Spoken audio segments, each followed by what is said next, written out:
All right, the life of a struggling artist in the entertainment industry. Lord have mercy. That's something that all three of us hopefully will have some kind of knowledge on. You know what I mean? Whether it be film, whether it be graphic design, whether it be music, all the above, because that is pretty much what we're doing. Ladies and gentlemen, thank you for joining in on this great podcast today. This is your boy Richard in the building. We got Andon and we got Calyx up in here. It's a smaller podcast today, but listen, it's just as authentic. The quality never goes down. If anything, gets more fine-tuned as every podcast goes by. Anyways, so yeah, I guess, to be honest, the biggest elephant in the room when it comes to a stumbling block for upcoming artists in this entertainment industry is money. The Benjamins. Money. You know what I mean? When that, I kid you not how frustrating it is to be stopped from, most of the time at least, is the biggest obstacle to actually creating content most of the time. Me and Calyx have been doing films for years now, and there's always been some kind of stumbling block when it came to budgeting and trying to, figure out how that works out. But what would you say, Calyx?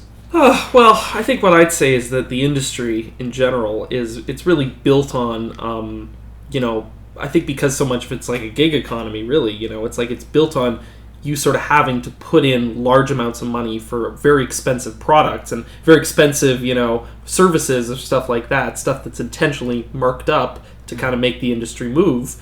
But when you're starting out, and I'm saying, like, if you're a musician, how much studio time costs, you know what I mean? Or how much, it's just built on, economically, really, just, it's like they really charge for the highest client, you know what I mean? And everyone else just kind of has to step up to those standards, And it just makes it ridiculously hard to afford anything. And it's funny, when this phrase, time is money, you hear that thrown out all the time. All the time. And before I got to a certain level where I was actually professionally working as an actor, I'm like, shit, it literally costs every second. Because at least when I'm on set and everything, and I realize how much, like, as soon as I'm on their clock, it's out of their pockets. And I'm like, what? Like, I'll never, trust me, I'll never complain about that. Fellow actors, you know the deal. We never complain about that. But I'm just saying, like, imagine, because we produced and made our own stuff before.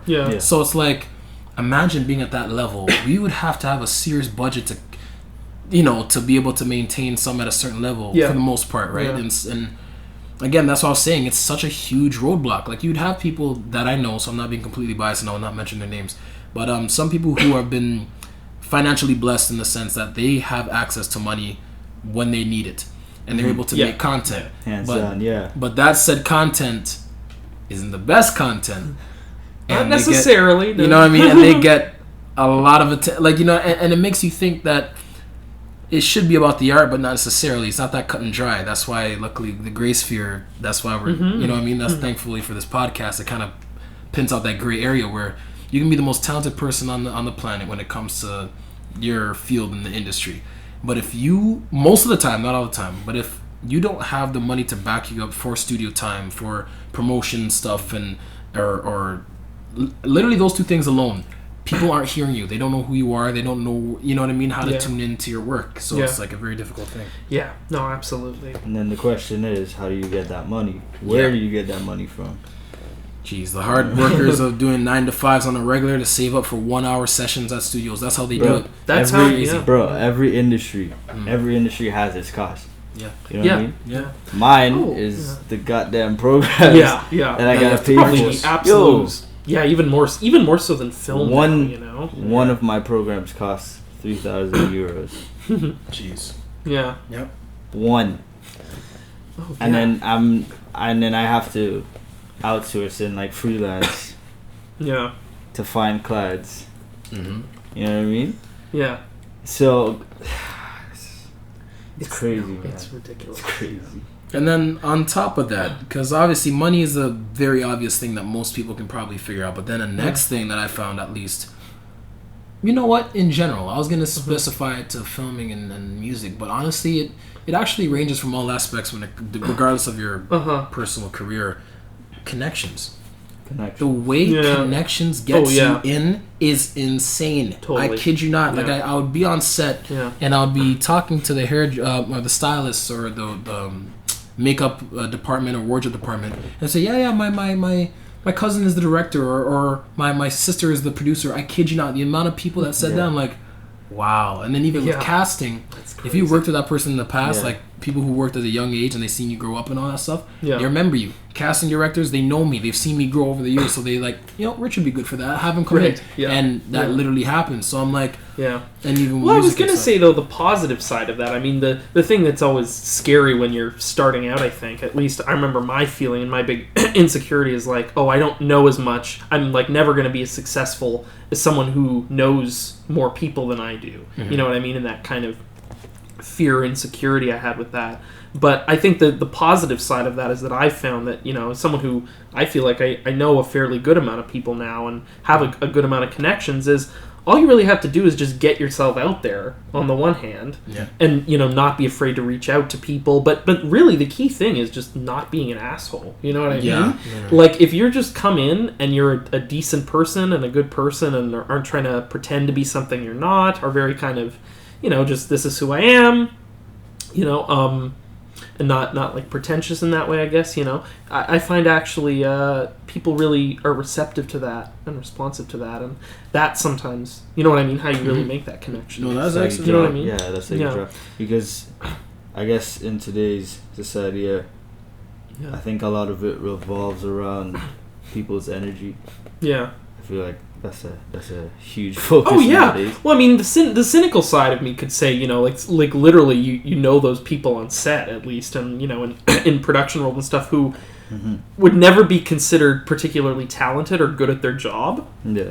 But people just kind of keep them around because they're just a nice, likable person, and it's kind of that thing of like, oh, we'll have him on because they're not going to start anything. They're just going to do their job, and so that's the cynical side of it, is that sometimes you can be this incredibly well-connected and well-liked person just by being kind of a decent, nice human being, And then the other side of that is that, sometimes maybe they don't necessarily need to even have talent to get a really good, covetable job. It's just that they're likable, And you know why that is? Because at the end of the day, the casting directors, producers, directors, they're all human. Yeah, if you had a bad... It doesn't... And that's the thing. It could literally come to... It doesn't matter if you're the most popular person.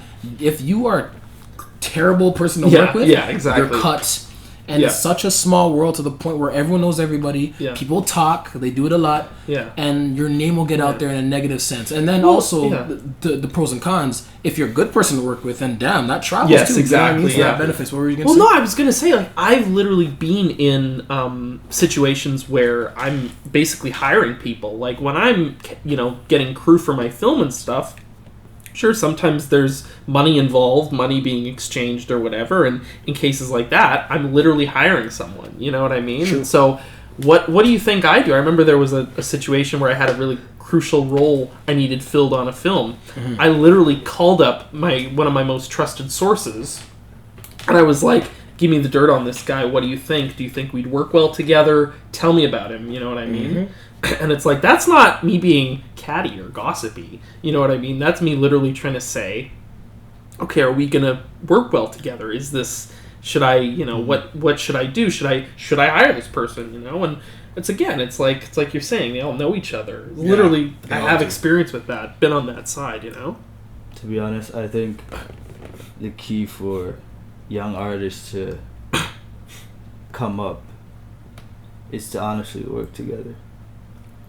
Like, find people that you vibe with, and work with them. Oh, exactly. Do shit together. No, honestly, bro, look at the things we've done together. Yeah, literally. Just because of our creative connection. I always find that's just something I do with my with my projects, where I if I want to like bring someone into my life, I always find they end up in a project of mine in some way. Yeah. Where it's something where I'm like, it's like I met someone and I kind of vibe with them and I'm interested in them. And then I'm like, oh, I should put you in a project in this capacity or something. And I find it's like my personal life almost kind of revolves around my projects in a weird way. They mesh, which some people would say is kind of messy, but shouldn't do. But no, I like it because it's like, I think that's how you get to know the character of someone and know, you know what I mean? It works for you. Bond with them, That's what I'm saying. It works. To the point, to your point, Andon, I want to make sure I get this right. BPBD, something like that. Productions by Leighton Alexander, Frank, my cousin Adrian Walters. Shout out Ryan Rosary and all those guys. Brandon McKnight. These guys made a collective themselves, and they put up all these different film projects, theater projects. Actually, one of their Leighton actually directed an adaptation of a film. I can't remember it off the top of my head, but Judas Noir. There we go. And they actually got picked up. Like, so someone saw it in the, like, they invited probably, I don't know if whether or not it was an investor or a director or something like that. Someone of value for sure. Someone that you want to see your show. They saw it and they actually put them up. So they're going to be performing in October. Like, they're actually going to be paid for this. They did it themselves, an adaptation. It was so good to the point where someone invested in them and then gave them their opportunity. These young guys, they're pretty much around our age. A little bit older, I would say, to be honest, but still. So, like, shout out to those guys, to your point. They came together. Creative minds came together. They meshed.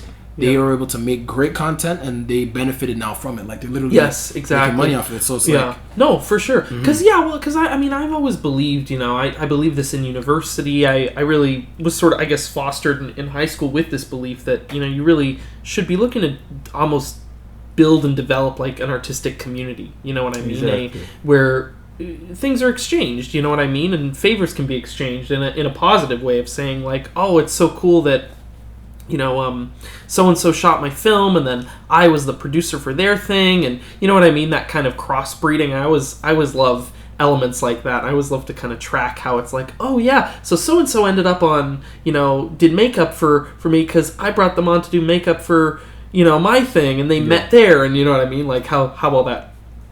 There was actually there was a film movement in, like, how, like, there's, like, movements of, like, this was, I don't know, like, the French New Wave of, like, is, like, a certain era and, film history for French cinema and stuff. And, like, there was an actual, like, artistic movement for Toronto that happened in the early 80s, and they called it the Toronto New Wave.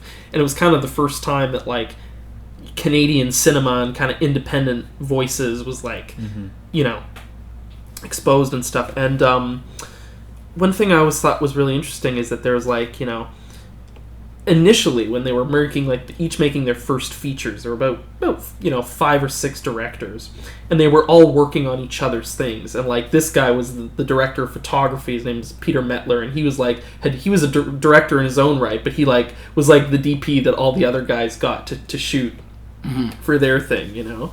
So it's like, just that idea of, like, crossbreeding, you know what I mean? I always find really interesting. Of course. And to clarify, ladies and gentlemen, it was BDB Productions Inc. Y'all should follow those guys. They're actually pretty dope. Again, they're a collective that make great content. Y'all should support, especially if fellow Canadians. I don't want to specify to Torontonians. You already heard a previous podcast about that on that whole thing. Supporting Canadian content and just getting it out there. But, yes, I agree. I agree. For sure. I definitely agree with that. And then also, another obstacle that we have a tendency to put on ourselves, and there's a time where I was guilty of this, self-doubt because of our age and our lack, or what we think is our lack of experience, opposed to simply just getting ourselves out there. And what I mean by that, I know artists that stop themselves from trying to make content, but thinking that, okay, I gotta go to, like, workshops, for example. If you do, then by all means do it. You know what you gotta be? I've showed you this movie, right? It's Rushmore by Wes Anderson. I believe so. You gotta be Max in that movie. I think that's the character's name. Where you're just, that's how you gotta start. That's how you get noticed, and that's how you gotta be the cocky young guy. You know what I mean? Who's like, or girl who's in there and saying, "This is what I'm doing. This is how I'm getting it made. I'm rallying my people." In that kind of rebellious, cocky attitude, you know what I mean? It's like that's, you have to embrace that energy in yourself. You have to be bold, man. And be bold, exactly. Yeah. And to your point, Calyx, I agree 1,000%. And to your point, that's how I guess maybe it might be different for different people, but for me personally, that's how I learn the most. I do trial by error. So if I try something and and I see, okay, that did not work. Yeah. Right, let me try something else and see what that does with. Like, it's a learning process, and that's the thing with this industry that I'll definitely recommend to a lot of people under us, or hell, around our age, or even older, who don't have as much experience as we do, ironically. Failure is the best learning lesson when it comes to this industry, because Failure can make or break you. You can decide to be like, oh crap, I failed at this, I'm done. Yeah. Or you can be like, okay, this is what I did wrong, this is what I can improve on, and then apply to my next project. You know what I'm saying? Failure's just a lesson, though. Yeah. Failure's a lesson in disguise, really. Yeah. Sorry. What did you do? I'm just laughing about something. This guy. Oh fuck, I forgot what I was gonna. Fuck, god damn it. I had a point I was gonna make. I'm sorry. This can all be the outtakes, completely guys. threw me off. Sorry. Failure. Yeah. Is a lesson in disguise. You just have to learn from it. That's it. Failure is a lesson in disguise. That's the best way to learn, especially in a field that is basically all about exploring. Yeah. And you have to, and it's an industry that you're forced to be vulnerable because you're showing yourself to other people. You know what I mean? When it comes to films, for Calyx, he's showing a piece of himself. For me, music, for you, for graphic designing, you're showing pieces of yourself and you're giving it to people. That's not easy to do in general. So that's another thing. You got to be prepared for the lesson that is failure. Failure is a lesson in itself that you got to be able to turn around and make it turn around for your own benefit, right? Yeah. Yeah, that's definitely something. And I had something just now in my head. It went and it came and it left. I know. Same for me. When that happens. I had a good point I was gonna make. What were we talking about before you brought up failure? Do you remember? What do you guys think about the areas outside of the city in terms of their like creative market? I should say. Ooh. That's the thing. Because there's a lot of surrounding areas, right? There's Vaughan, that do exist, by the way. That do definitely exist. Exactly. They're definitely present. I have a good friend, Alex. Shout out to you, girl, from Halifax. She's doing her thing. She's more so into modeling. She's trying to cross over into acting right now. There's not that much opportunities in Halifax because it's a lot smaller. But nonetheless, there's definitely a presence there, but not a big enough like Toronto obviously is Toronto, Vancouver's Vancouver. I'm not too certain about the Montreal circuit at all, to be honest with you, but that just goes to show, like, those are the, like, Vancouver and Toronto, the real two places, especially for an actor at least, when it comes to the industry, especially for a young person growing up and trying to make that their living. Honestly, it kind of leads back to the point that we were making before. I think it like, imagine if you're an upcoming artist from Halifax or from an area that's not Toronto, Vancouver. You have that tendency to be like, well, no one's going to be able to listen to. Like, you got to bring let us see you. You know what I mean? Let us know that you exist, that you're down there, so people don't immediately rush it. One interesting example of that actually is a director named Guy Madden, who he's from like Winnipeg, basically. He's like a Winnipeg filmmaker, and he makes these like very like arty films that are like really big for like New York City kind of art house crowd, right? And what's interesting about it is that it's almost like he himself is kind of put Winnipeg on the map, you know what I mean? Because it's not a city anyone would talk about. It's this marginal small city, it's like not known for really anything, and it's like now he kind of stamps it on that movie because it was like his sort of authorial voice, basically, that kind of is like was what made it appealing, and that he had this very unique take. He's like, I think he might be part of kind of the LGBTQ scene, so it kind of leads into that too. Gotcha. Where he's very like, it's like this weird, New York City art film, right? It's like the crowd watching it. But I don't know, I just think it's interesting that, like, that's a case where, you know what I mean, where someone just kind of came in and with this bold vision and said, and I'm defining my city, you know what I mean? I'm defining my place kind of through my voice and perspective on it. 1000%. And the thing is, with that said, like, we're not saying, like, for those areas that, because obviously you're going to have areas that are bigger than others, right? It's natural. Like, Toronto's a juggernaut for a reason.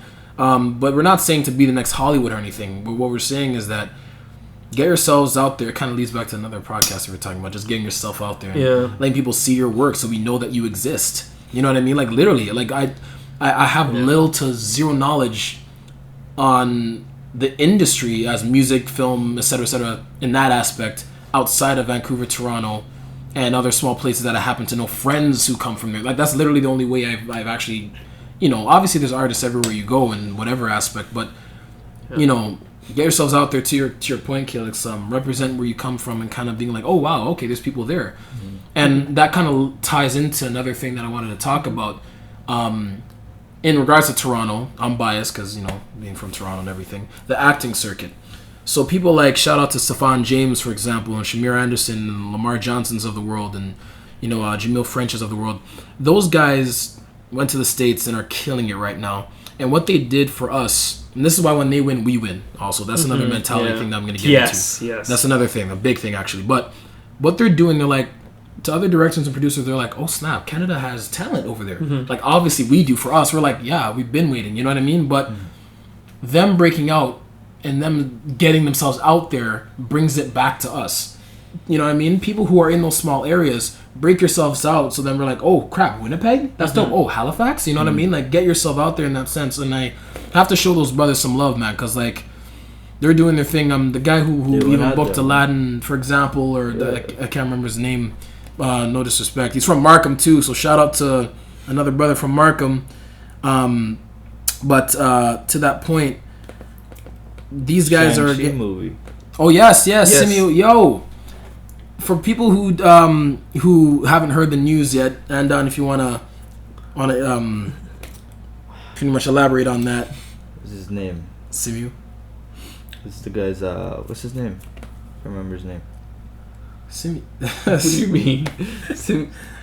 I know you're saying the character he's playing? No, the actual actor. Simu Liu, isn't it? Yes. Liu? I don't know. Yes. Sorry, I was looking up Aladdin Mena. Right. That's his name. Yeah. Simu Liu. He was casted. I hope that is his last name. Can you check that, please? Yes, you. Please. I don't want us all like saying the wrong name. But go ahead. Sorry, Andon. Yeah, but he was casted as the lead in Shang-Chi, which I'm super excited for. Yeah. So, let's see what he does. Yes, Canadian actors. Shout out to these guys, man. Like that's what I'm saying. These guys are doing big things, and honestly, it brings it like okay. That's what leads into my next thing. Where when they win, we win. A lot of dancers, actors that I know of too. So I'm not filmmakers, cough. Yeah, filmmakers as well. Where they see someone else reach certain heights, and they're automatically it's a negative kind of response to them. Like, jelly. Wow, yeah, completely jelly. God. They're jelly, man. They're jello. People, you get what I'm saying, damn it. They do get envious. They become very, very J-double-O. Damn it. They're trying to. Yeah, thanks, Calyx. They. I can't even speak now. This is why we have them in the podcast, people. This is why we have them in the podcast, people. This is what we live for, all right? But I was just like propping you up, I was trying to like definitely give man. you a this guy was hype holla, man. So I was trying to be the hype. J-double-L-O. Anyway. You get the idea, people. Sorry for being off track. That's how it is. You know how it is. Greysphere podcast, you don't know. But anyways, but yeah, people become envious and it has a negative reaction to their success. And what I'm saying is, for example, I already mentioned it, but Stefan James, for example, this man's killing the game. I known him back in the day, him and his brother Shamir, way back in the day from Scarborough. We all grew up in the same community, so you know each other. And Lamar Johnson, obviously, wow, there's a lot of them. Oh my gosh, that's dope. But anyways, I don't look at their success and become like, yo, that should be me. I look at it and I'm like, I'll be there in a minute. I know I'm taking some time, but I'll be there in a sec. Like, it's that kind of mentality. Is like, keep killing it out there. Every time I see them, we were at I was at the Black Ball last year for TIFF, and we had a moment, and that event is pretty much for us celebrating our accomplishments. You know what I'm saying? And I was there and I was talking to Stefan, very brief, mind you, because it's a very, it's a party. You don't have time to sit down and talk to anybody. But I remember even him and Shamir, I'm like, yo, keep doing your thing, keep representing us. We love you guys dearly for it, and that's it. And he understands, and he's been killing it, just keep doing his thing. But that's the kind of mentality and love you should go. And Akel too, who booked a recent series, Utopia Falls, directed by RT. Shout out to him. Directed a couple of Degrassi episodes. Very well established director in the country. Excuse me. shout out to him too, making it. Like, that's what I'm saying, is love. To your point, Andon, this inclusiveness. We're building each other up, not building one of us up so that we can stare down at everyone else. Like, that's not the point. If we're trying to get to a spot where we have to be taken legitimately, we all have to take each other legitimately first. Like, it can't be, you know, oh, we're not as good as Hollywood, they should respect us and try to cast us. Well, damn it, we got to cast ourselves and bring ourselves up so that they have a reason, right? Yeah. But anything else you guys want to add to that point, like in regards to maybe in your specific fields? I ranted a bit, but I'm passionate. I guess, I mean, I'll tell you, I've had firsthand experience with people being jealous and being in a really toxic environment where it was kind of all about, you know, people really just kind of only thinking for themselves, you know what I mean, or criticizing each other, you know what I mean. Everyone's sort of silently resenting it when another person succeeded, and it just, I mean, this was film school for me, you know. This was which, you know, unfortunately, it was an environment where, you know, like we had 2 people kill themselves in our year in particular. Damn. 2 different suicide situations, you know. Wow. And because of that, you were saying, because of that. Well, I'm not. Must have been more than that. There's always more. You know, we don't need to talk about dwell on this, but you know, there's always more when you're dealing with, you know, suicide situations. But you know, still, I'm just saying, like, it was I think our year did have something to do with it, and just the behaviors of certain people, certain kind of exclusatory, you know, mindsets and things like that. Like, I think I talked to a lot of people in our program and in our year in particular, and like we kind of feel like we were a really problematic year with just like a lot of like social problems.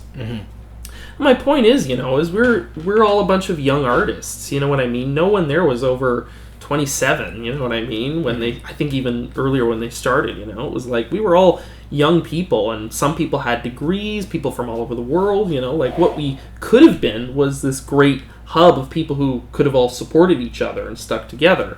And instead it just became this catty and, you know, and you know, just really toxic environment where, like, I don't even know how many of us really talk to each other and still have a relationship with each other after this, because it was this feeling of like, oh, thank God I get to be away from these people. Right. You know what I mean? Instead of like let's be friends and let's work together. And luckily I've managed to find, I think a lot of people I've noticed have kind of managed to find almost a new group, or maybe people from other years, or people who they didn't talk to during the 4 years, and kind of almost reconnected and found their group. Like, that's happened with me, where I have relationships with some people that didn't really have much to do with my relationship with them at the time, you know, like stuff like that. But my point is, you find your people, but still, it's like, so I know, like, just be supportive of each other, you know what I mean? And that's the thing, before I go on to Andon, there's a certain moment when you're in school, went to Ryerson, by the way, people for film, who, for those who do not know, there was a like a guest speaker. This always bothered me. If you have the access to learn more from someone who's literally doing something in your field and excelling in it, why the hell aren't you going? So I remember Calyx literally telling me, I can't remember who the artist was. Oh, I know who it was. It was so I think Oscar nominated, I think, director. So writer-director. Like, he literally wrote this script, directed this film. His name is Pierre Lafalardeau, I believe, is what his name is. He's a and he did a film called Monsieur Lazare, which was like a literally Oscar nominated for Best Foreign Language film. Oscar nominated. Yeah. Okay, continue. Writer-director for this. Yeah. And he came and visited the school. We basically had, you know, one-on-one conversations with him. Our school, for the 4th year students, would bring in a guest artist every year. So, like, we had Guy Madden, actually, who I mentioned earlier. He came in. We had a writer named Karen Walton. Just lots of, like, you know, kind of cool Toronto people. I think Bruce McDonald, who's another well-known Toronto director, like, he comes in every once in a while and looks at the films. Like, my point is, like, they just bring in, you know, people who basically, as far as I'm concerned, in a Canadian context, have, like, made it, you know what I mean, and are internationally recognized, you know, the type of people whose brains you'd really want to pick, basically, you know what I mean, and that, it always felt like was the one guy sitting there, like, at the front fucking seat, you know what I mean, being like, could I ask Miss, you know, could I ask Mr. Madden one more question? You know, just, like, being really, like, trying to just pick their brain and then I remember literally. I hope his name is. Hold on, give me 1 second. Yeah. I just want to check the. I literally have the DVD here, so I just want to check his name before I continue the story. This guy actually has the guy on a DVD. Yeah. Hold on. Yeah, Philippe Falardeau. I got it right. Okay. Mm-hmm. So yeah, literally he was like, we're sitting in my school's like lobby in my like department's building's like lobby, and literally we're like all drinking wine together and standing around, and I talked to him for like probably like 40 minutes. You know what I mean? I just kind of hung around and listened to the conversations, talked to him. You know what I mean? It's like and with so that, easy, right? And with that said, Calyx, the point I was trying to make, your peers, how many of them showed up to these? Well, so that was all set up to kind of lead to the point that basically, like maybe 10% of the population of our, students of our year, came to that and went to those events. Yeah, went to these events. Yeah, like that. As soon as Calyx told me that, and you have all the right to laugh, Andon. Yes. As soon as I heard that, I'm like, y'all have to be out of your minds. You're literally going to a school, and you have someone who's literally excelling in your field. I would have been. We would have been battling for that.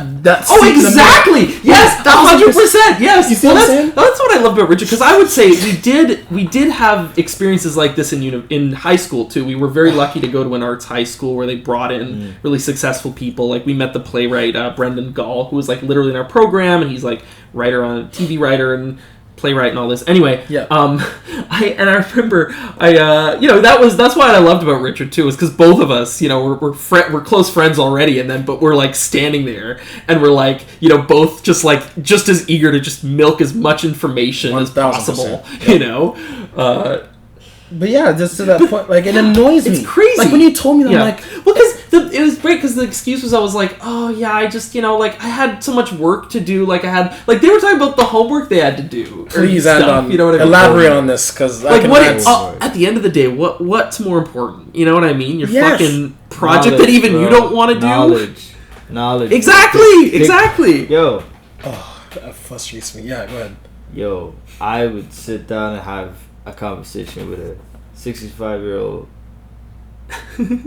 and it would be the most interesting conversation. Mm-hmm. Yeah, 100%. And just getting I would find ways to connect. I know there's people that cannot do that. Yeah, imagine fucking, I don't know, the fucking CEO of Blizzard shows up to, your school to do a talk. And you get 5 minutes. You get 5 minutes, or big old crowd of people. Usually these people, the people kind of huddle around, and you want to just talk to them for 30 seconds, and or something. Yeah. You can do it though, you know what I mean? And I've done it. I've done it in situations like that. I last time I was terrible. So I challenged the shit out of all my teachers. Yeah, and talk to them. You know what I mean? Absolutely. But what happened to you?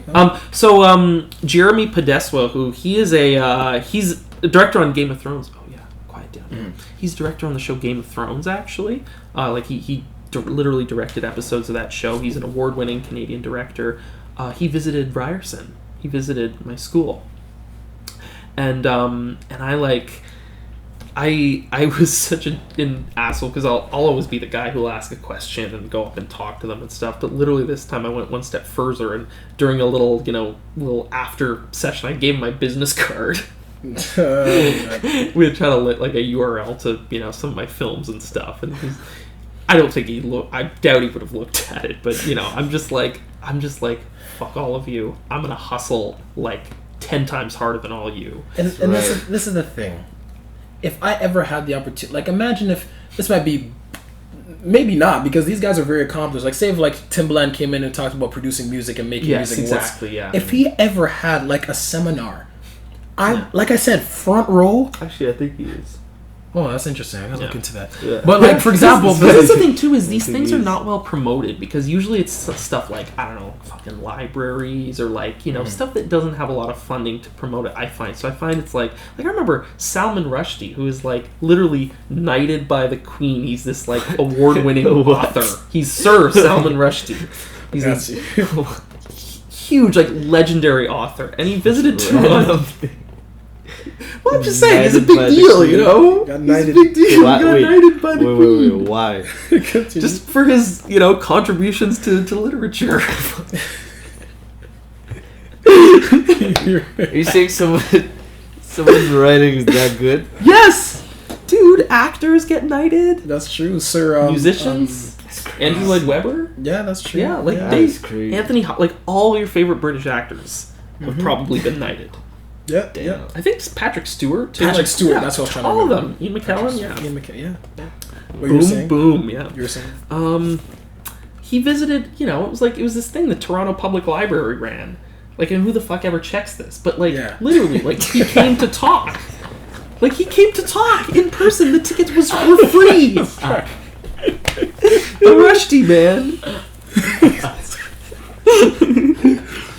I mean, you're not wrong. People don't really check it. This is the way you said. That's funny. I know. I think Spike Lee was here to screen "Do the Right Thing" literally like 2 weeks ago. What? Wow. Yeah. Did Wait, you hear about this? He Why was at did you TIFF. not tell me? Well, I didn't. I found out too late. Was the thing because tickets go like that. But my point is, yeah, he was here. Did any of you know about that? No. That's And your all point. of you would have gone to see it. Oh, he was easily. speaking live, introducing "Do the Right Thing." I would love to hear him talk about that movie. Oh my gosh. But okay, people, this is literally the point that I'm trying to make. Where you see young upcoming artists, hungry upcoming artists, killing in their trying to kill it in their field. Yeah. If we had access, that's the thing that bothered me. There's people that literally don't have access to things like that, and people take it for granted. Like that People really have bothers spoken. me. I mean, people have spoken about this because everything in Toronto. I think a lot of things in Canada run on grant money, right? And grant systems. You know what I mean? That idea that if you want to really, especially with film, you know what I mean? It's that idea if you want to get that feature made, you're going to need at least $1 million. You know what I mean? If you want to do it on a certain level. Which means that you're going to need grant money and grant funding. And I know people, this interesting debate, which I'm not going to take a stance on because it's controversial, but I think we can apply this to kind of all of our fields. But basically, so you have older established director named Adam McGoyan. He Oscar-winning director. I actually did a class with Adam McGoyan at Ryerson. He taught a class kind of on his films and stuff. Smart man. Amazing class. I'm sure. Never missed a lesson. But he's so Adam McGoyan, big time director. So basically one of the main funding channels in Canada for film is called Telefilm. So basically Adam McGoyan, obviously he's a director at a certain level. He gets big actors in his movies. He's kind of a legend. He's like, really started the and he's like won like Palme d'Or at Cannes too. Like he's like a big fucking deal, So anyway, Telefilm will always give him money. Is kind of the established thing, and he'll get, if you got to think like, let's say Telefilm has, might be more than this, but let's say Telefilm has $90,000 that they can dole out for feature film production every year. It's probably more, but I'm just saying it would be like Adam McGoyan would get 20 million of that 90 million. You know what I'm saying? Like he'd get big amounts of the budget. I think you said 90,000 when you meant 90,000. Sorry, I did mean 90 million. I'm sorry. 90 Yes. million, yeah. Sorry, It's I'm terrible with numbers, guys. I all assume good.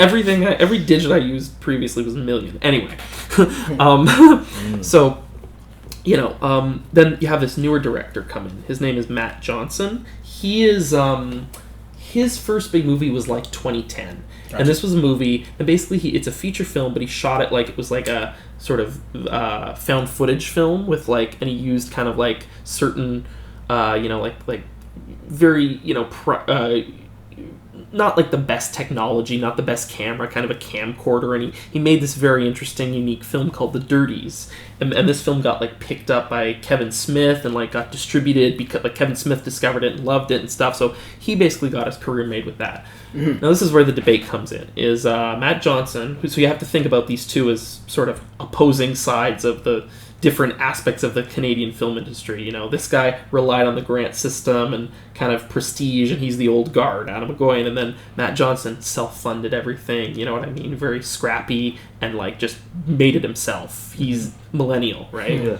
So you got to look at it on these two sides. So basically Matt Johnson started really, really taking Telefilm to task and saying, you guys give way too much to Adam McGoyan, who, by the way, his movies aren't very good anymore, is what he says, you know? Okay. And he's like, his movies ain't shit. You need to be investing in all these young new voices. You need to be giving way less money to him and way more money to all these people who are so... And he basically says, look, I just got lucky.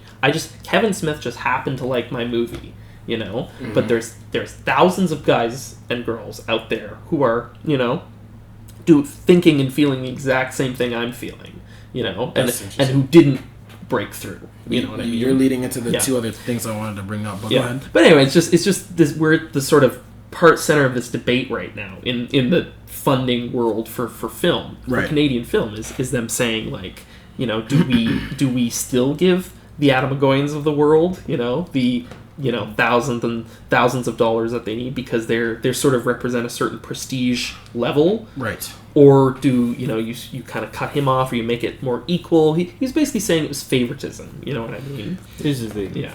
And this is my problem. Yeah. Most of the entertainment industries strive on taking risks. Yeah. Yet exactly. The people funding it don't. Yeah. They don't take risks. No. They invest in what they know. Yeah. Well, that's always been the opposing thing. Yeah. Exactly. Everyone else has to take a risk, except where the money comes from. They're like, nah, we want to be 100. We want to be 200% sure. Because, well, I think the one theory, which I think history proves is the wrong theory, but the one theory I think in terms of, you know, executive producing or, you know, putting money running a studio is that you're making an investment, and so are you going to invest in something that has proven success or that doesn't have proven success, right? Exactly. So you think of it from that economic standpoint. If you have $10 million, are you going to give that to a Spider-Man, a movie that has the rights to Spider-Man, or are you going to give it to Calyx's Action Man Kick Soldier? Well, with a name like that, I don't know if I'd be giving them money, but I see what you're saying. Yeah, I see what you're saying, though. That's Action Man Kick Soldier. I mean, like, I would say, like, that's the thing. It's always that I believe, to be honest, ironically, being a young upcoming artist, or being upcoming artist, excuse me, that there's a fine line between these things. Because what's his name? The bigger actor that gets the telefilm gives them. It was Matt Johnson, or you're saying no, Adam McGoyan. Adam McGoyan. So the Adam McGoyans of the world, they're to your point. They have the prestige. Poor guy. And what's that? Poor guy. We're just using his name. Poor guy. Oh yeah, I know. No, yeah. But hi Adam, if you're hearing this. I'll just say the Adams of the world, I guess. The Adams of the world in that kind of respect, I know it doesn't help, but they have a certain all. No, not even a little bit. We have family members. My bad, people. Y'all will get what I'm saying. The established people of the world. The established people of the world, right? Yeah. There's a reason why you continue to establish them, right? They bring that money, they bring that comfort of return, you know what I mean? Yeah. Why do you think people always, even though he's one of my favorite actors, like Samuel Jacksons of the world, or there's certain people that you always go to, you always like, why are they always in every movie? Because I watched, you know what I mean, Denzel's and all those guys. Yeah, exactly. They're established for a reason, you know what I'm saying? But then at the same time, those guys aren't going to be there forever. You need another generation coming up. Too, an interesting thing to look back, and this is where I'm going to do that kind of good old days, you know, talk of the way things used to be. But the interesting thing is that, you know, you have to understand that back in, you know, the early 80s and late 70s, when Adam McGoyan was starting out, when he was a young guy, the point was those powers that be, those institutions, were willing to take a chance on a young kid who was trying crazy shit. So, you know what I'm saying? Well, that's the fucking point, right? That's the whole point. It is. Yeah. Because is that Adam McGoyan is like, well, I've made my career, but at the time, I was the young guy. You know what I mean? I was the young guy taking the chance. Yep. Imagine Johnson saying, well, now, you know what I mean? Now, there maybe there's not enough to go around, or maybe, I don't know what there is. I don't know about that. Sorry? That's what I think. There's a what? I think there was a null. Yeah. I think there was a point where there's always a point in an industry's life where there's like... Yeah. Well, that's the thing. Low, I mean... You know what I mean? You have the booming times. This is the other side of it. This is the other side of it, right? Is that, you know, what what constitutes a what? I mean, who watches feature films? I guess right now, and especially independent feature films. You know what I'm saying? Good point. People watch it because of I watch a film because of the director, or I watch it because I really like the actor, maybe, or because it's an established franchise that I know. You know what I mean? I think most people you could eliminate at least two of those. You know what I mean? True. And it's like, you know what I'm saying? It's like people, but like people just don't sit and watch. And the point is, like a Canadian feature film. Think about it. Okay, so it's like you think about the idea. Would you want to watch this of like a drama film? You dealing with, let's say, a very serious, weighty topic that features no actors that you've ever heard of, and that was apparently shot in Ontario and written and directed by someone in Ontario. Okay, so maybe you're putting your mind together on what you know on what that would look like. You know what I'm saying? And it's like, for a lot of people, it's yawn. You know what I mean? That's the harsh truth. How do we change it? Yeah.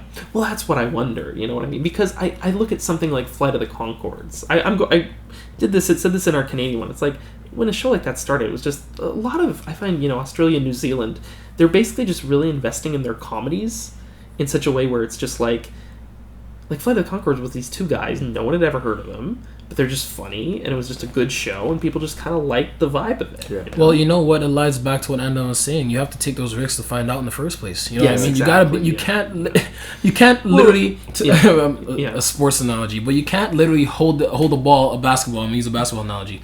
You can't literally hold the ball, look at the net, and imagine or hope or think how it's gonna go in, when you literally have in your hand, you're not even willing to take the shot yet. Like, you don't know until you take it. Yeah. You know what I mean? Very general, very overused, but still truthful. You know what I mean? Well, that's why I sort of said, too, that I in the last podcast where we were talking about this, I was saying that for me, it's like, that's why I just define myself as a filmmaker. I don't define myself as a Canadian filmmaker, and I find that might be the issue. That might be the yawn element of it. Whereas I feel like as Canadians, for whatever reason, we, at least our the older generation, the kind of more baby boomer generation, they always felt the need to like define themselves by their Canadianness.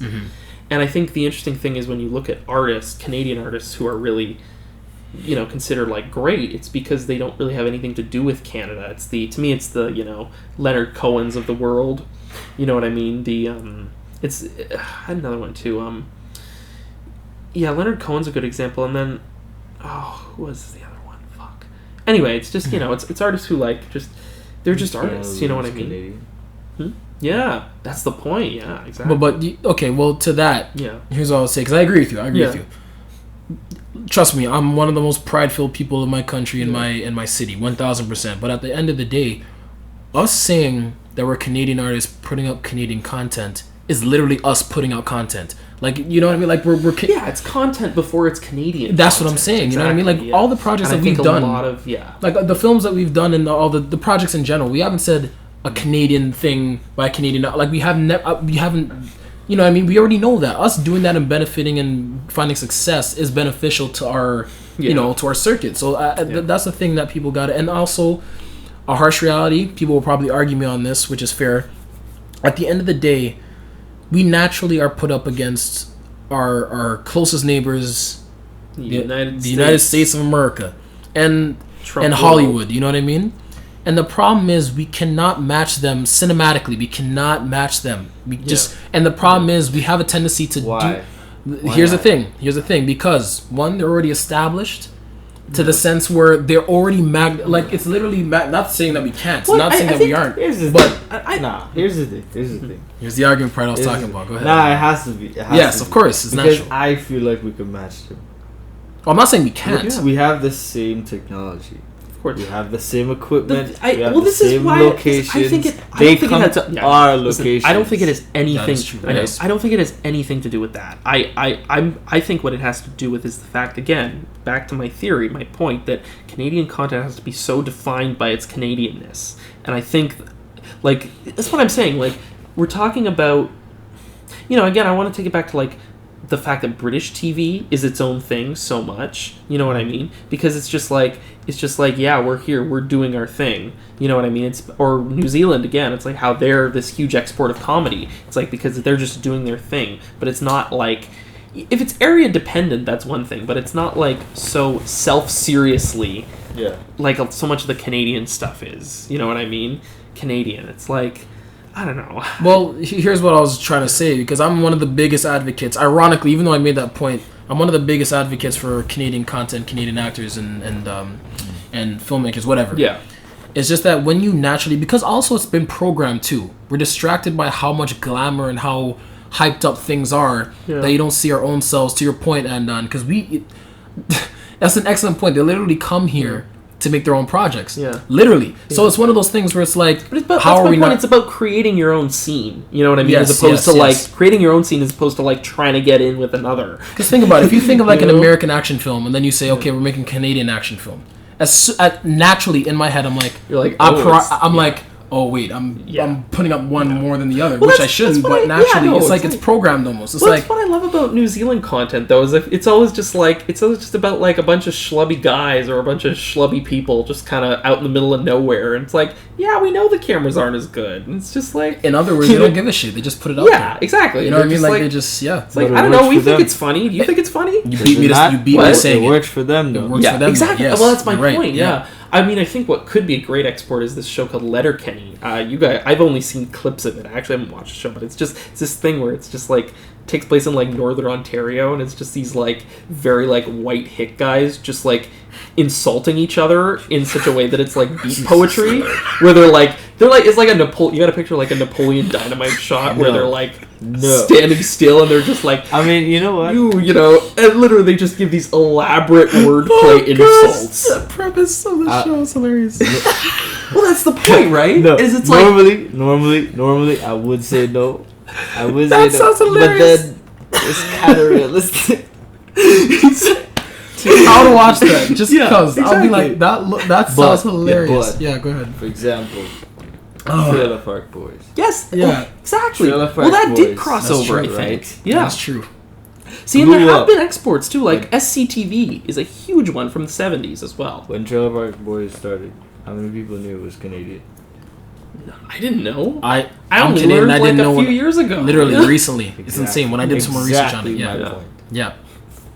They just made it. Yeah, they exactly. Shot it, and it blew up. Yeah, 100%. And it doesn't have anything to do with Canada. It set its own culture almost. Like it was so big. It had its own culture basically. It had it. Yeah. Literally shot here. So that's the thing, and also another thing that I'm actually guilty of too. I'm gonna call myself on it too. Mm-hmm. And other artists also who do this. Stop comparing. Just stop comparing. Like what that does, it naturally starts to devalue. Like you know, like whip it out and size it up. There goes another line from the legendary Calyx Passailaigue. But the point is, like, I got, like, even me, I'm guilty of doing this. Stop comparing shit to Hollywood, for example. You know what I mean? Like, I gotta just. It makes sense, though. Am I wrong? That's my point, boys. It's a fucking dick measuring competition. Stop it. I mean, your analogy isn't wrong, my friend. It truly isn't. Just damn. Ladies and gentlemen, Andon's shaking his head. He doesn't. But I hope y'all agree with me when I say that. Like, let's stop comparing and stop being like, all right, we're not as, it's not like the States or it's not like this and that. Like, stop. Just make your content, put it out there, and just do the best you can. Plain and simple. Like, as soon as you do that, you're creating and support yourselves because you're creating your own obstacles, right? Because you're creating your own obstacles. You're like, I'll never measure up to like Marvel or something like. What? Well, that's the thing. I mean, yeah. Well, that's, like, it's this weird impotence thing. It's this weird impotence thing. I know where, like, I remember I had, I won't say the name, but I had this, film history professor, and I remember we had this whole debate where she was, like, had this weird kind of obsession about everything being, like, the fact that something is Canadian is, like, super important to what it is and what it means, And this is someone who is a filmmaker herself, you know what I mean? And so it's like, the fact that I feel like that's generational, that's this huge thing, Mm-hmm. I don't have a problem with you, like, shooting a film about what's going on. Yeah, exactly. Yes. Let it be that. But I guess it's about, like, putting the cause before the wanted outcome, you know what I mean? It's like it's saying, we care more about the fact that this is Canadian You know what I mean? Like even in terms of how you formulate a story or how you formulate a film. You know what I mean? You're putting the Canadian before the, like... Really what you do is, you know, you're always trying to turn the universal into the specific into the universal.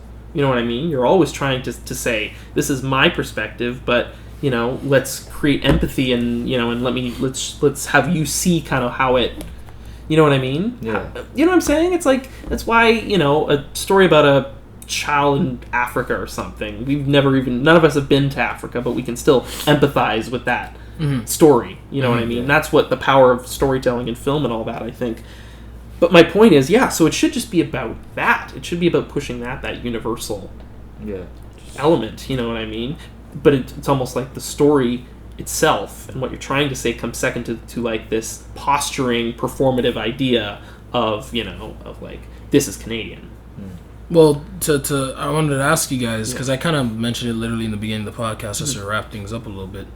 For young artists, like artists who are literally in our positions, or who haven't even started or thinking of getting to our positions, because I always bring up money because money's just annoying. But what would you guys think are the best ways to kind of start getting into a good spot where, you know, you'll feel comfortable as an upcoming artist, you know what I mean? Well, is it getting the right people? Is it getting the, you know, those kind of things, training? Whatever. I would say, despite any sort of criticism or implied criticism I've done, I would say applying for grants is still the best way to as a film do this. Well, as a film, I think, but there are other grants too. Yeah, that's true. For music grants, for music, I'm not just saying. I'm saying in general, Canada is, in terms of the arts, is a grant run. You know, is a grant run system, really, you know, and learning how to make that work and make that unique is so huge, you know. Got you. Andon? Yeah. I would say, honestly, just put your work out there and put your name out there. Just get out there, honestly. Just talk to people, connect with people. Well, you know, I literally think of my social media as like a job, you know what I mean? Posting a photo and stuff. I don't really enjoy it, you know what I mean? The thing is, though, it's not even that. It's putting yourself out there. It's just literally, you know? like, I'm talking about in person.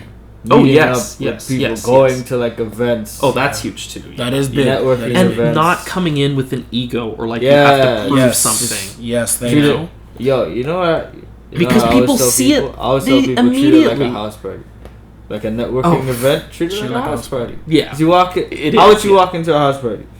Just chill. Super chill. Yeah, just I walk in super chill. Yeah. That's exactly. No, for sure. It's the same thing. You go, you walk, you say what's up. You chill, you have a drink. Yeah. You move on. Yeah, exactly. It's the same thing. No, for sure. Yeah, exactly. Don't overthink it. Yeah, no.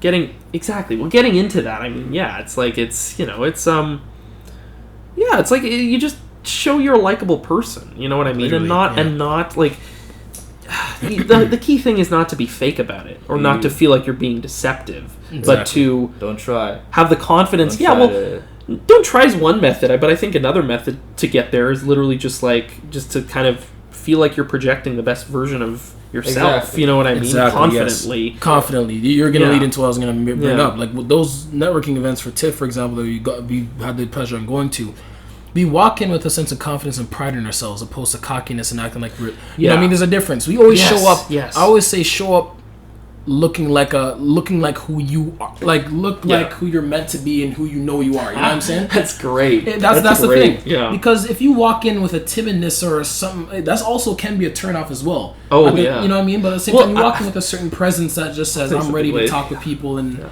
you know what I mean, meet up with them. But go ahead before you lose your point. Well, I was just going to say that on the other side of this is I went to sort of the idea of, it was like a Toronto film networking party where it's like a lot of people just kind of starting out, trying to help each other, you know, like in a, you know, BFA program or just, you know, it's kind of a weird mixed bag of people, but it was really interesting because my friend Matthew and I both went, and the atmosphere was the complete opposite of that. You had a lot of you got the sense you had a lot of people who were like upset almost and resentful because they felt they hadn't got there yet. Mm-hmm. And it was this weird thing where it was just it was like this weird timidness thing, but also this almost feeling of well, I shouldn't have to say hi to you. You should notice me. Kind of thing. You know what I mean? In a really, So like the wrong energy. And literally, we're walking around, and it was just every person you talked to, you could almost pinpoint the fact that they had some social anxiety or something that was not clicking. Right. You know, it was kind of sad, honestly, but it was just like because I've been in another situation. You know what I mean? Where it's like where you know how people know how to mingle and you know how to talk and you. I always say find your crowd, bro. Culture yourself to that. Mm-hmm. Yeah. Oh yeah. For sure. Yeah, because don't get twisted. You can go to a networking event with hundreds of people and find one person you connect with. Yeah. My brother said something the other day. He said you attract who you are.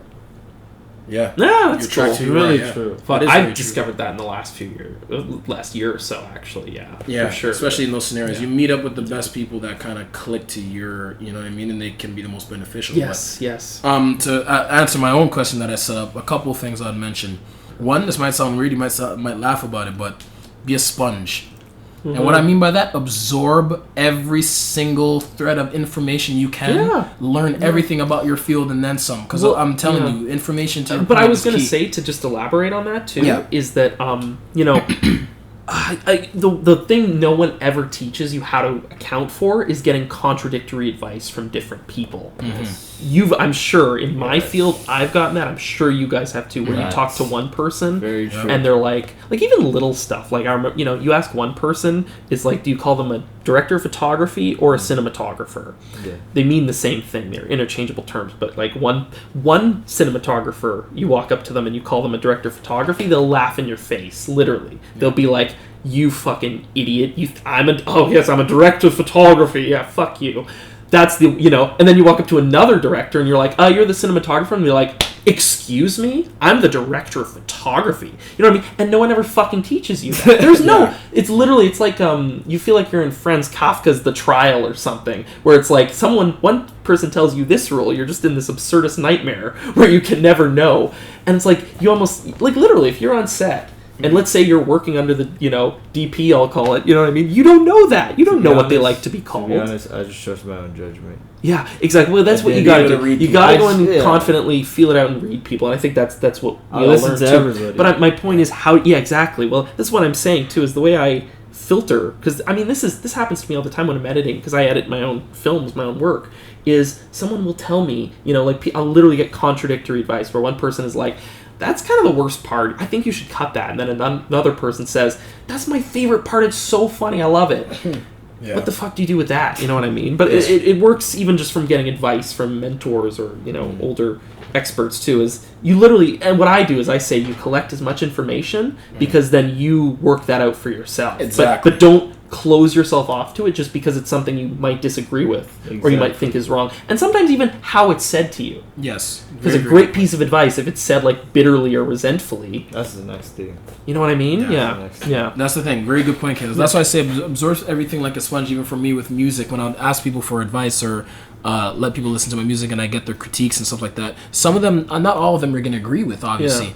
But then what it does, it opens a new perspective on how to approach music and how people listen to it. Not everyone has the same set of ears. So, you know, that's why I highly recommend absorbing all the information you can. That's one. Two, make failure, I don't even want to call it failure. To your point, it's a lesson. But make failure your best friend, because it can be. 1,000%. That might sound weird for people who are coming up or who've experienced it, whatever the case may be. But failure has been my best friend leading up through all these years, because it made me learn more. I was able to grow more. I was able to find the right people and make certain adjustments and do all those kind of things. Failure is just a lesson in disguise. That's all it is, and that's how you should look at it, in a beneficial way, obviously. And another thing, and this is a very realistic, blunt thing that you have to accept as well too. Excuse me. It's not the be-all, end-all, but money. Money in this industry, you have to accept the fact that you can be... listen, I'm all for people having large goals and having, wanting to make as much content as they can, but at the end of the day... Find a way, bro. Find a way to as make Max money. You have to go into... producers said, money is honey. Find a way to make money, bro. You have to. I'm telling you. You have to approach a project... Go ahead, Don't let pride get to you. That's the thing. If you have to work... If you need to get that green how you can so you can make it. And the other thing though is be smart with your money when you actually have like when you do be organized. What you spend on a film. Yes, know what you want to spend it on. Yeah, exactly. Be strategic about it. Don't buy something just because someone hustles you into buying it, or because you've been told it's the only way to do it. You know what I mean? Like you can blink and it goes in an instant. Yeah. I remember we needed a simple for music video you and I did called Solution. Oh right. And it was this music video I did for Richard, and we needed just a plain black background and a simple light on Richard. And we could have gone to a studio and did that, but I'm like, no, I can do it in my basement. And I literally made it completely light locked. I locked out all the light, and then I got my single light on it. I got put a black sheet over, and it worked. You know what I mean? Yes. And then we made it work. And so it's just like things like that. Where I'm not saying cheap out. There's certain things you have to put the money resourceful. Into. But be resourceful. Be resourceful. That's what I'm saying. Go into a project. Make the best of what you have. Absolutely. You have to go into a project with that kind of mindset. Like, shit, this is going to cost. I'm going to need help with this. You know what I mean? That's going to lead into two more things I'm going to bring up, and then I'll wrap it up. But, sorry, can I say something about failure too? Oh, by all means. I want to say, this was something I noticed at Ryerson, was there were certain people I met who were so afraid to fail. You know what I mean? Because they made films in such a way, or they put themselves out there in such a way that they didn't really have to put themselves out there very much, or as far as they should have. You know what I mean? This idea of, well, I'm going to make the safe choice, or I'm going to just go with kind of the crowd-pleasing thing, because, now people look at their work and they're like, well, it looks great, and it's nice, but it feels kind of lifeless to me. You know what I mean? And the reason is because this person was so afraid to fail and to take any risk on their projects, on their work, right? But they did it in such a way that it was just kind of, it's lifeless, but it's snappy, you know what I mean? But it shows this insecurity, you know what I'm saying? And it's like, the point is, like sometimes you might try something and it may not turn out as well as if you kind of trodden the easy path. But that's how your work gets more complexity, and how you get it to that higher level is trying the first time, failing, you know what I'm saying? Yep. But being ambitious with the choice. And that leads into my second last point. Don't expect overnight success. Don't expect it, because you'll be disappointed most of the time. I think it's almost always a long game. When did you start your EP? Great question. I started my EP 2 friggin' years ago. Yeah. Okay, 2 years. I didn't think it was going to take me that long, but it took me 2 years. And the reason was, don't get it twisted. That was too long ago. Oh, no, that's way too long. But at least I learned from it, because what I did, that's the other thing, too. I think especially with the level that we're at, going back to the young artist thing, is that patience is so much of part of it. Because it's like, like, for example, like, I don't know, patience is actually a good point. Yeah, it's like, certain people, maybe I'm not paying them as what they're used to being paid, but the agreement to that is I'll do as good a job as I can for you, but maybe it's something I'm going to do between my actual real paid jobs, you know what I mean, the jobs that pay my rent, and this is something I'm just going to do on the side, but I'm helping you out, and that means that it takes 2 months or it takes 3 months instead of 1 month. Correct. Exactly. You know what I mean? And so it's like, I think it was a lot of that kind of caused it to drag on a bit. Yes, exactly. Well, that's what I'm saying. It applies to your EP. It applies to a lot of my films. It's like, it's that patience and the long game of that. Because I know also a bunch of people who have projects from like 3rd year or 4th year at Ryerson who were like, literally didn't like they've spent something like 10 grand collectively between the 4 people sometimes on these films, like big money. It wasn't always that bad. Sometimes it was more like you're one person and you've sunk 2K into a movie or something, which even again, like some would say it's like OSAP money too. It's ridiculous. Could you imagine but here's the thing, could you imagine going from a 10 grand budget to a 15 mil? Oh yeah, I mean that would be amazing. That's the dream. But my point is, these were budgets that didn't even know how to handle. Like, if this was the first time people were working on this level, people didn't even know how to handle. Like, they didn't know how to handle it. But But I mean, on the one hand, it's like, yeah, that's how you learn. But my point is, like, what we did, my friend Aaron Rhoda and I, we did a film called 1968, and that was like our 3rd year film. The point was, we we're getting access to the good cameras now. We're working with fairly, Got into the Toronto Black Film Festival, by the way. Yeah. Bam, bam. Relatively high budget and stuff, you know. Correct. For where we're at and stuff. And my point is, it's like we turn that into material for our demo reels, stuff we can promote, stuff we can, you know what I mean? We're taking and you're trying to expand it and use it for something to build your career. My point is, a lot of these projects, they put in just as much, if not more effort than we did for our projects, and way more money, way more time a lot of the time, right? And it was just determined at a certain point for whatever reason. So many of these projects have never been completed, is what I'm saying. Right. And they're sitting on a hard drive somewhere.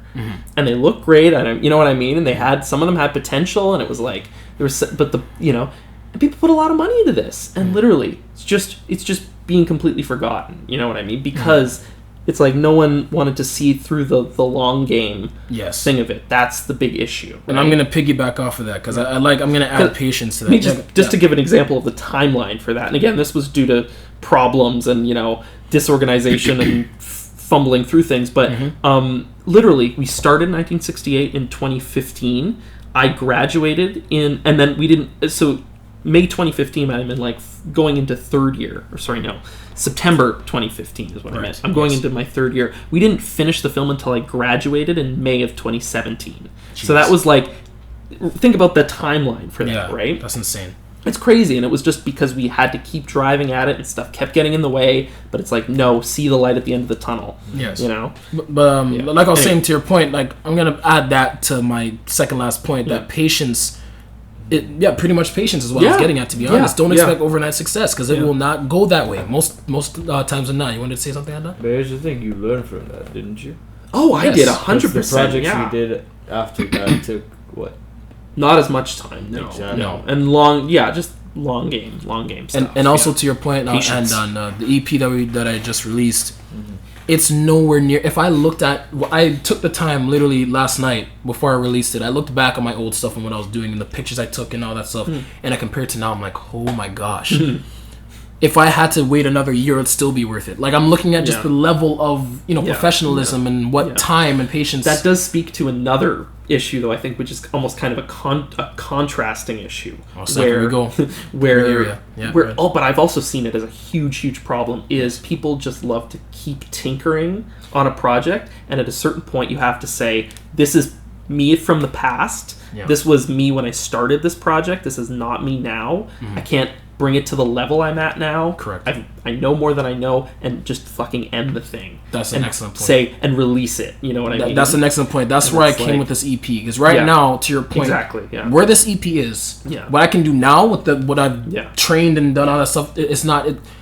now, I've excelled it. You know what I'm saying? People are seeing the Richard of 2 years ago. Yeah. It's hard because you have to almost pull your heart away from it. It's very difficult. Trust me. So hard. But to your point, it's not that easy breaking off, because we're all perfectionists here. Yeah. It's hard to be like, okay, now it's done. No shit, I got to do another. Okay, I got to do a couple more things, and then all of a sudden, it literally just dwarfs. It becomes something completely different. Or becomes worse than how you now. The one thing that's stopping me from finishing the Men at War, my film Men at War that Richard and I did together, is it's just the tiniest thing. It's I don't even know if people will notice it. It's one shot that didn't carry over and isn't stabilized, for people who know what that means, and we need to stabilize it again. It's the tiniest thing in the world, but it's I'll see it. Man. Exactly. Yes. Yeah. It is. Yeah. Because for me, it's when when I'm building something in 3D. Yeah. Oh my gosh. Yeah. For example, if I'm modeling a Ferrari or some shit. Yeah.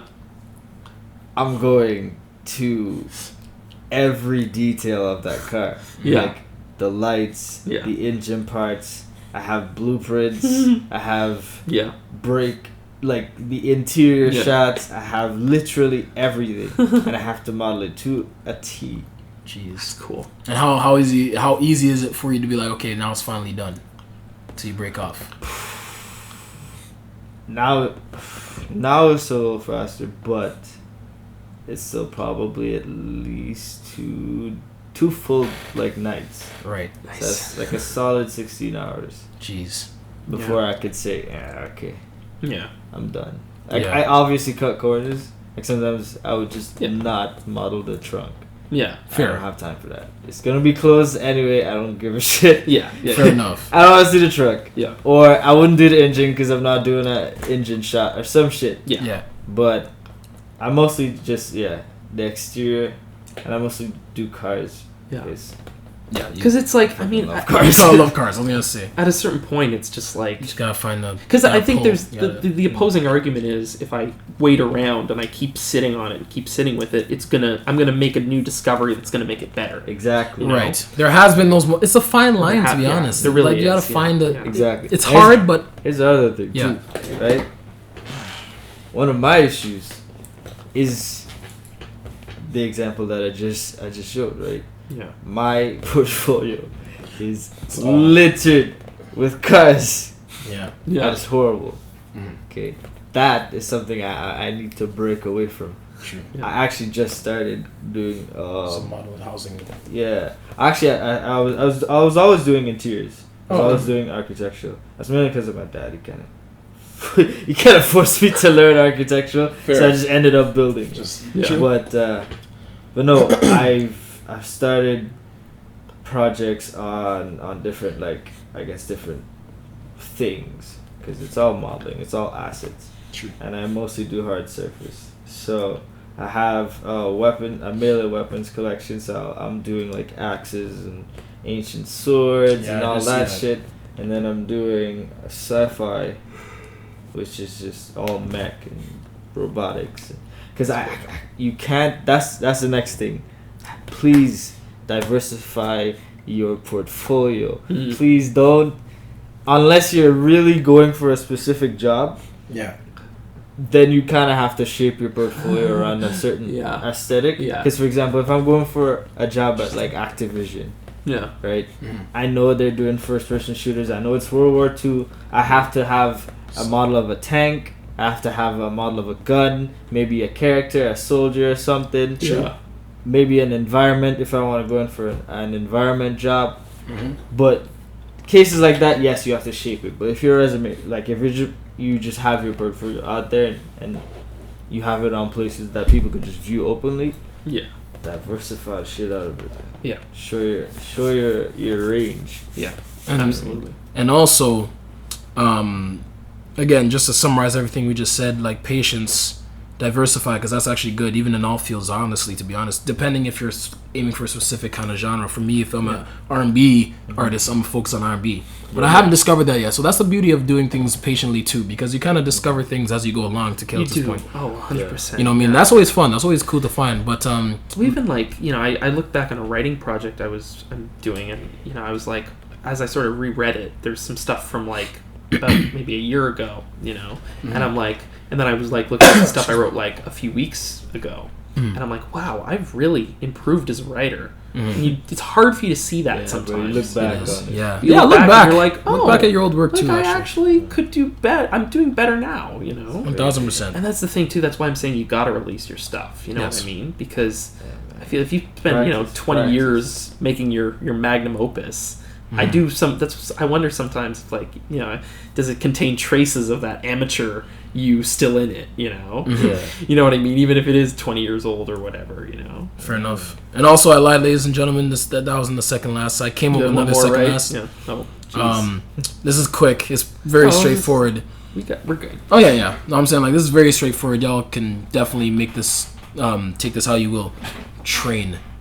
Whatever field you are in, Practice. train, practice. I love trains. Fuck's sake. Choo choo, man. Enjoy the Calyx's lines there, ladies and That's why I gentlemen. heard you say train for some reason, and like the train popped into my mind, and I'm Maybe like, because you he's live- not saying live- that. You live I right don't next live to right a next train. to a train track. Well, I can't even hold them against. I can't hold that against the ladies and The gents. trains are always in my head, man. Trains. Seems like Well, fine. I'll use Allen Iverson's favorite word, practice. All right. For those of you who knows that reference. practice. What do you think I said? Yeah, that's true. That's true. Practice. Yeah, just you got to do it. You have to. There's always somebody out there working harder than you. Yeah. Always.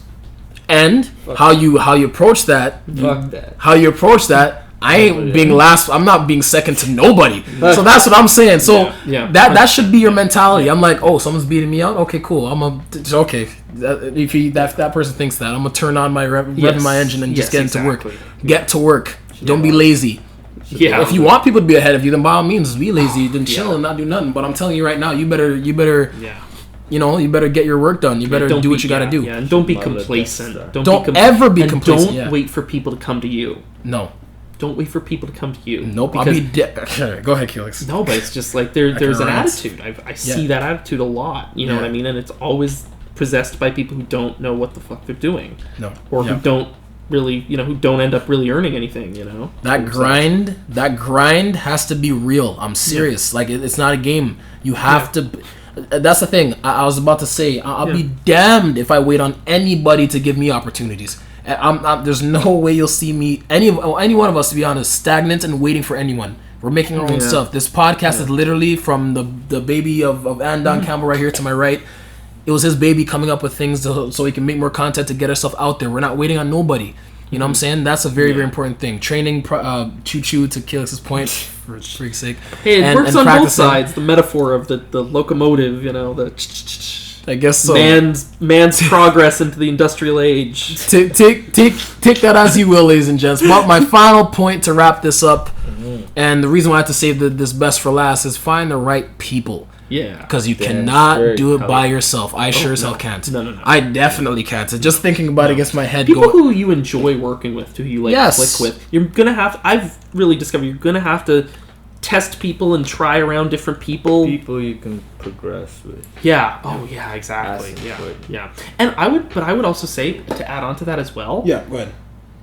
Don't be afraid to reach out to people who you feel are further along than you. Yeah. Because they're not always because I know there's a fear sometimes. I had this fear of that I ask that person to work with me or I ask that person to do something, they're going to be like, you're not in my league. Yeah, you're not in my league, whatever. Mm-hmm. And I found more often than not, probably 90% of the time, they're the opposite. Willing. They're honored. They're honored because it shows that you you look up to them. You know what I mean? It shows that the work that they put in is valued by someone else. They want to take. It was there's this great TED talk with the guy Nardwar. I don't know if you guys know Nardwar at all. He's so he's this Canadian interviewer. He does very quirky interviews, but he has a TED talk, and it's great. Well, the whole point of the TED talk, which is great, it's very simple. It's 5 minutes or something, and he basically says, he's like, people ask me, how I got to interview Kurt Cobain, or how I got to, he interviews the best of the best people, and he's done legendary interviews for 20 years. So and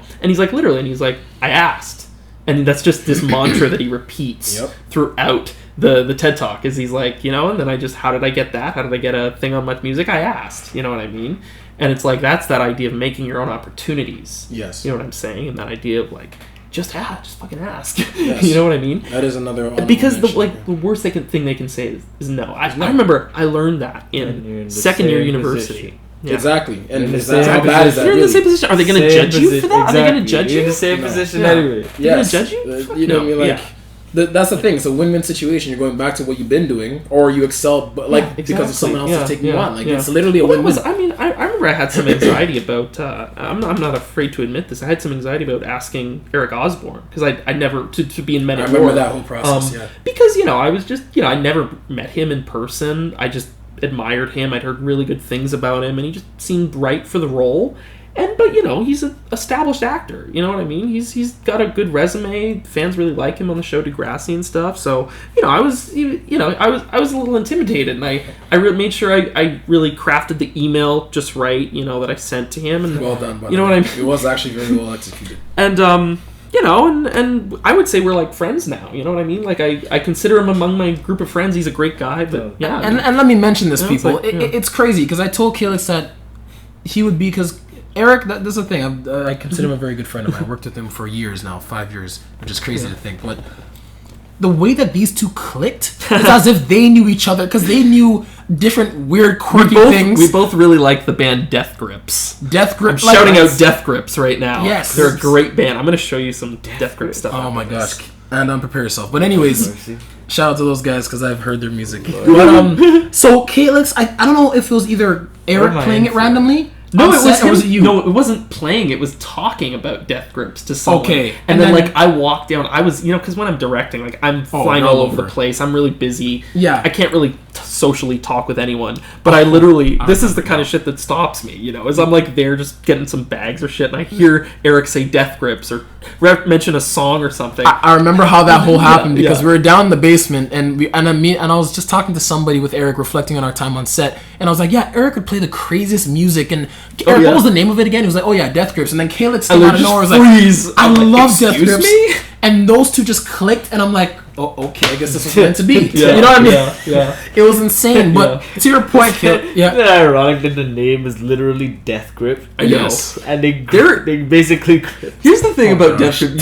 You start out liking them as, like, ironically, like, this is so silly, like, this is the most, like, intense, like, crashing, like, hardcore music, and their name is literally Death Grips. It's like, what is this? This is always my issue. When do you listen to it?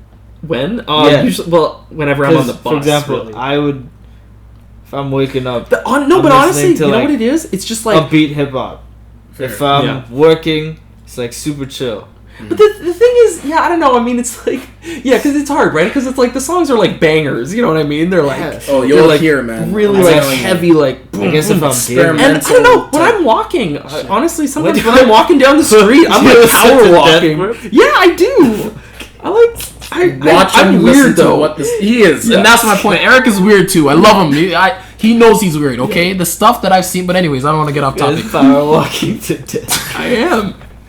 Hacker, man. For all my Death Grips fans out there, we're walking down the street to Hacker. All the cult followers there. I'm sure you're gonna get a couple of them in the comment section for sure, shouting them out. But you should put MC Ride in the you should put like Death Grips as the like the thumbnail for this. The thumbname for the could you imagine? That would be funny. But to the points I was making, that find the right people and grow with them.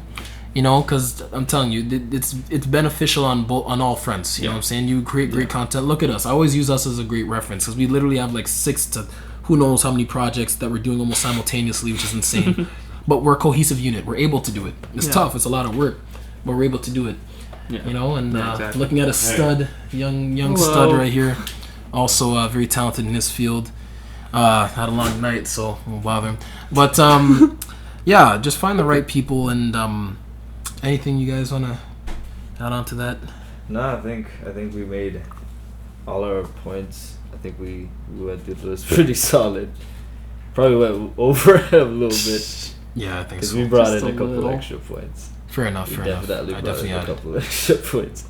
Well, then, with that said, ladies and gents, thank you so much for tuning in. I hope you guys took a lot of our advice and our experiences beneficial and applied to your own lives and stuff like that. But yeah, we are basically signing off. This was the podcast for upcoming or struggling artists in the entertainment industry. Hope you guys enjoyed it. Stay tuned for future episodes coming to you on the Greysphere podcast. Bye.